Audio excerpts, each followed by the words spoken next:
Imagine opening your eyes. But this is not today's Sahara. No deserts, no pyramids, no blistering yellow sand. Beneath your feet stretches an endless wetland. Broad rivers flow slowly toward the distance, eventually emptying into a massive inland sea. Tall ferns and coniferous forests line the riverbanks. The air is damp and sweltering, and thick mats of plant debris drift across the water's surface. Huge schools of fish swim beneath the waves. Every flick of their tails churns murky sediment. This is North Africa, roughly 100 million years ago.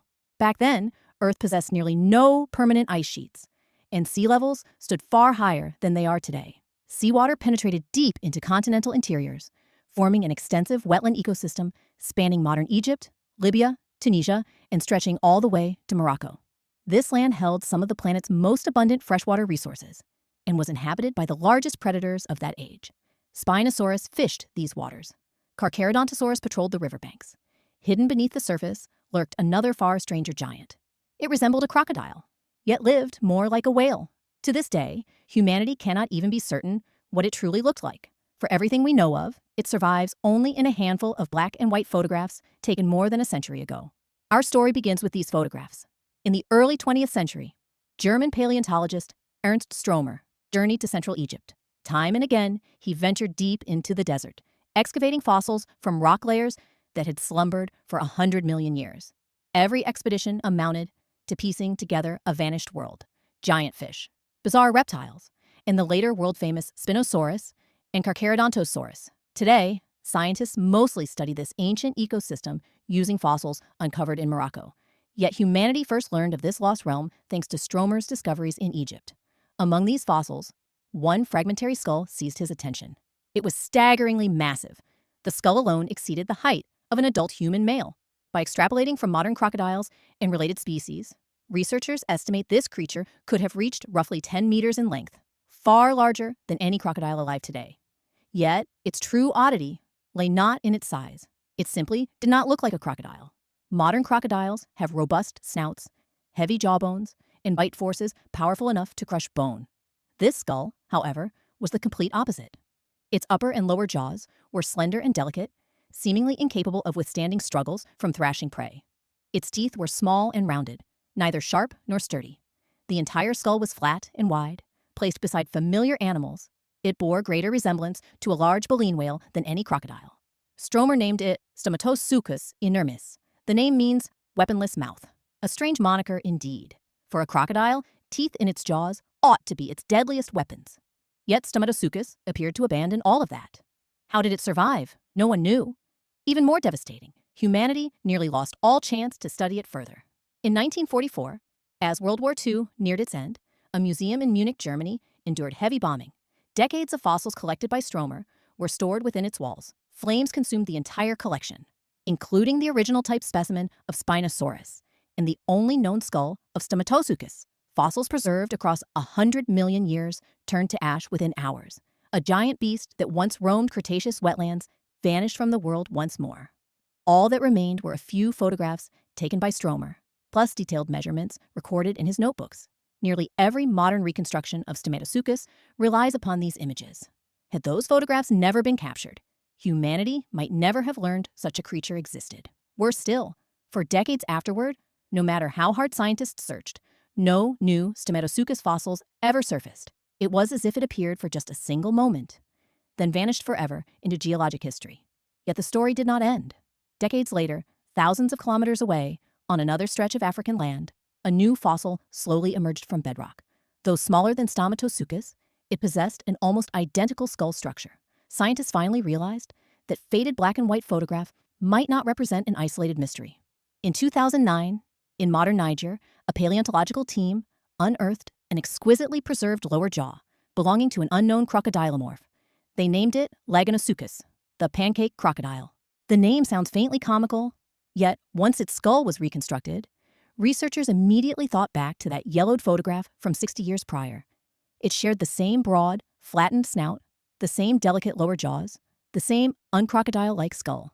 Laganosuchus was simply smaller, its lower jaw less than half the length of Stomatosuchus. They likely belonged to the same family, Stomatosuchidae.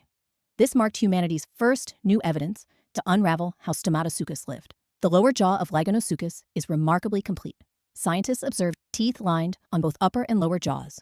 Stromer's photographs, by contrast, show barely any teeth on the lower jaw of Stomatosuchus. Teeth may have existed only on its upper jaw. If this hypothesis holds, then as this lineage grew larger, Stomatosuchus evolved to lose even more teeth. For a 10-meter-long giant crocodilomorph, this is almost inconceivable. Modern crocodiles claim their status as apex predators thanks to immense bite force. Their thick, reinforced skulls lock prey firmly until it ceases to struggle. Stomatosuchus worked differently. Its jaw joint was unusually slender. This means it could never generate the crushing bite force of modern crocodiles. The deeper researchers studied it, the less it resembled crocodiles, and the more it resembled whales. Large baleen whales weigh dozens of tons, yet lack powerful biting strength. They do not rely on tearing flesh. They feed using an entirely different strategy. Stomatosuchus may have followed the same path. Its enormous mouth was not a weapon. It was a vast net. Scientists hypothesize it cruised slowly through shallow wetland waters, opening its extraordinarily wide jaws to engulf swarms of small fish, juvenile crustaceans, and all manner of tiny aquatic creatures in a single gulp. Of course, it did not filter plankton like baleen whales. To this day, no fossil evidence proves Stomatosuchus possessed baleen or any comparable filter-feeding structures. Earlier in Earth's oceans, some large bony fish had already evolved true filter-feeding adaptations. Equipped with gill rakers, they sifted seawater just like whale sharks, retaining only microscopic prey. Stomatosuchus clearly lacked such organs. Its prey was most likely schools of small fish and miniature aquatic animals. In this regard, it resembles modern humpback whales. Many humpbacks do not feed primarily on plankton, but on dense shoals of fish, engulfing entire schools in one massive mouthful. Another living animal can help us picture Stomatosuchus, the pelican. Pelicans open their long bills and use expandable throat pouches to scoop up fish alongside volumes of water, then slowly expel the water and retain their prey. Some researchers propose Stomatosuchus may have possessed a similar throat pouch. No fossils directly confirm this theory, yet its exceptionally delicate lower jaws leave open that possibility. Just as scientists began to understand Stomatosuchus, an even stranger discovery emerged. Tens of millions of years passed, and the setting shifted from Africa to South America. Around 10 million years ago, the Amazon was not the great river surging toward the ocean we know today. The Andes Mountains continued to rise. Vast wetlands, lakes, and meandering rivers spread across the land, forming an expansive freshwater realm. This habitat supported far more diverse crocodilian life than exists today. At least 7 species, possibly more. Some specialized in hunting large prey. Others used sturdy teeth to crush shells. Others occupied entirely separate ecological niches. One of these was Morasuchus. When paleontologists first laid eyes on its skull, many were stunned. Broad, flat, slender lower jaws, nearly identical to Stomatosuchus. Yet tens of millions of years separated them, and they shared no close ancestry. Stomatosuchus belonged to an ancient branch of crocodilomorphs, not part of the true Crocodilia order that includes modern crocodiles. Morasuchus, meanwhile, was a genuine caiman, closely related to today's black caimans of the Amazon, descended from completely separate ancestors, yet evolving nearly identical skulls. This is convergent evolution. When environments, food sources, and survival pressures align, life sometimes arrives at the same solution. The ancient Amazon teemed with mollusks, fish, and invertebrates. Wide wetlands were split by countless waterways, forming a complex, stable ecosystem. Abundant resources allowed different crocodilians to occupy distinct ecological roles and coexist. Some crushed hard shells. Some became true apex predators. One lineage abandoned powerful bite force entirely, evolving whale-like massive jaws. Still, no ecosystem remains stable forever. Yet those surviving photographs tell us one truth. Life never stops innovating, limited only by human imagination. Grant it enough time, grant it a fitting world, and it will always produce creatures that surpass all expectation. Some survive into the present day. Some leave behind nothing but faded photographs. Others slumber eternally within rock, waiting to be uncovered.